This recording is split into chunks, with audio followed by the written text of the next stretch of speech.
Corona মহামারী শেষ হতে না হতেই আরেকটি মহামারী দেখতে চলেছে বিশ্ব। ওয়ার্ল্ড হেলথ অর্গানাইজেশন অর্থাৎ বিশ্ব স্বাস্থ্য সংস্থা ইতিমধ্যে বিশ্বব্যাপী ইমার্জেন্সি অ্যালার্ট জারি করেছে। তাদের তথ্য মতে জুলাই 2024 পর্যন্ত বিশ্বের 116টি দেশে প্রায় 1 লক্ষ মানুষ এ রোগে আক্রান্ত হয়েছে। তার মধ্যে মারা গেছে 208 জন। বানরের দেহ থেকে আবিষ্কৃত এই ভাইরাসটির নাম দেয়া হয়েছিল মাঙ্কিপক্স, কিন্তু পরবর্তীতে দেখা যায় এটি মানুষকেও সমানভাবে আক্রান্ত করতে সক্ষম। তাই এর নাম পরিবর্তন করে এমপক্স রাখা হয়।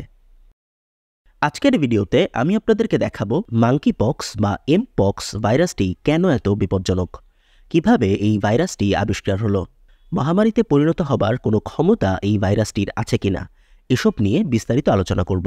তো চলুন শুরু করা যাক। ঘটনার শুরু ডেনমার্ক থেকে। সেখানে একটি গবেষণাগারে দীর্ঘদিন ধরে বানরের ওপর গবেষণা করা হচ্ছিল। সবই ঠিকঠাক ছিল, তবে হঠাৎ 1958 সালে আফ্রিকা এবং এশিয়া থেকে আনা কিছু বানরের দেহে একটি ভাইরাস শনাক্ত হয়, যার ধরন এবং রোগের লক্ষণ অনেকটা স্মল পক্স বা গুটি বসন্তের মতো। এই ঘটনার প্রায় 12 বছর পর 1970 সালে আফ্রিকার দেশ কঙ্গোতে 9 বছর বয়সী এক বালকের দেহে সর্বপ্রথম এই ভাইরাসটি ধরা পড়ে। পরের বছর অর্থাৎ 1971 সালে নাইজেরিয়াতে 2 জন এবং 1978 সাল পর্যন্ত মোট 36 জন এই ভাইরাসে আক্রান্ত হয়। সে বছরই বিশ্ব স্বাস্থ্য সংস্থা তাদের একটি রিপোর্টে বলে, এই রোগটি নিয়ে খুব একটি চিন্তিত হবার কিছু নেই, এটি জনস্বাস্থ্যের ওপর তেমন কোনো হুমকি সৃষ্টি করতে পারবে না। কিন্তু সর্বনাশের শুরুটা হয় তখনই। এদিকে আবার 1980 সালে বিশ্ব স্বাস্থ্য সংস্থা আনন্দের সাথে ঘোষণা দেয় বিশ্বব্যাপী গুটি বসন্ত নির্মূল করা হয়েছে। এই ঘোষণার সাথে সাথে গুটি বসন্তের টিকা কার্যক্রমও স্থবির হয়ে পড়ে। কিন্তু বিজ্ঞানীদের কেউ কেউ ধারণা করেছিলেন গুটি বসন্তের টিকাটি হয়তো মাঙ্কিপক্সের বিরুদ্ধেও কাজ করে, ফলে এই টিকা দেয়া বন্ধ হয়ে গেলে মাঙ্কিপক্সের প্রাদুর্ভাব বেড়ে যেতে পারে।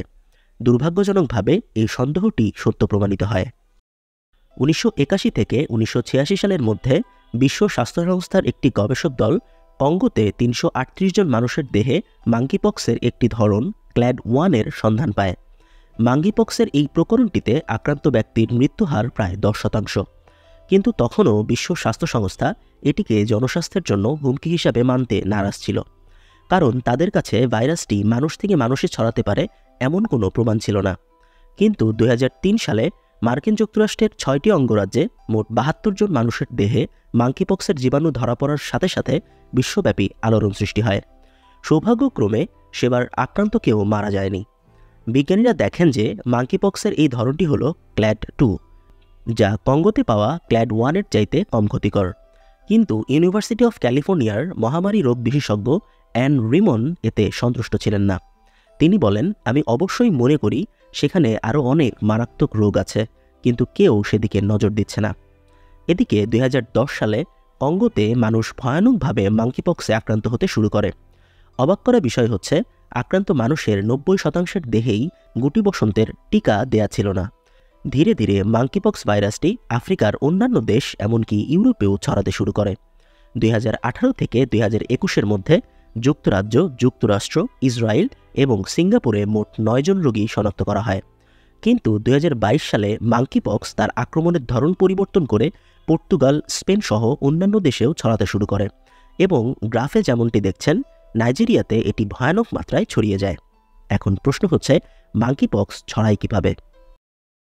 মাঙ্কিপক্সে আক্রান্ত রোগীর কাছাকাছি থাকা, তার ব্যবহৃত জিনিসপত্র যেমন বিছানার চাদর, তোয়ালে, কাপড় চোপড় ব্যবহার করা, যৌন সম্পর্ক স্থাপন, হাঁচি, কাশি, এমনকি আক্রান্ত ব্যক্তির শ্বাস প্রশ্বাসের মাধ্যমেও এই রোগ ছড়াতে পারে।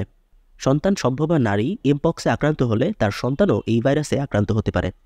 এছাড়াও এমপক্সে আক্রান্ত বন্যপ্রাণী শিকার করা, মাংস কাটা, এমনকি কম তাপে রান্না করা খাবার খেলেও এই ভাইরাস ছড়াতে পারে। এমপক্সে আক্রান্ত ব্যক্তির শরীরে খুব ব্যথা হয়। গুটি বসন্তের চাইতেও এমপক্সে ব্যথা বেশি হয়। পায়ের জয়েন্ট, গলা এবং বগলের নিচে থাকা লসিকা গ্রন্থি ফুলে যায় এবং ব্যথা হয়। এ কারণে গায়ের তাপমাত্রা বেড়ে যায়, অর্থাৎ জ্বর হয়, এবং সারা দেহে ফুসকুড়ি বা ফোসকা দেখা দেয়। দুর্ভাগ্যজনকভাবে এমপক্সের সুনির্দিষ্ট কোনো চিকিৎসা নেই। পরীক্ষামূলক কিছু ওষুধ থাকলেও সেগুলো এখনও গবেষণার পর্যায়ে আছে। তাই এই ভাইরাসটি যেন না ছড়ায় সেদিকে নজর দেওয়াটা খুবই জরুরি। মাঙ্কিপক্সের চিকিৎসায় গুটি বসন্তের ভ্যাকসিন কিছুটা পরিবর্তন করে আফ্রিকায় আক্রান্ত ব্যক্তিদের শরীরে দেয়া হচ্ছে, তবে সেটিও পরীক্ষার পর্যায়ে আছে।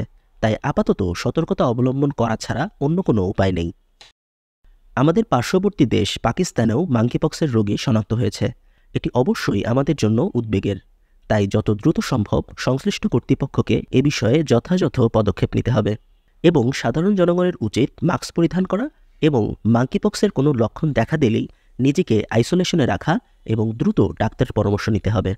আজকের ভিডিওটি যদি আপনাদের ভালো লেগে থাকে তবে আমার চ্যানেলটিকে সাবস্ক্রাইব করতে ভুলবেন না। দেখা হবে আগামী শুক্রবার ঠিক রাত 9টায়। ততদিন পর্যন্ত ভালো থাকুন, ভালো রাখুন। আল্লাহ হাফেজ।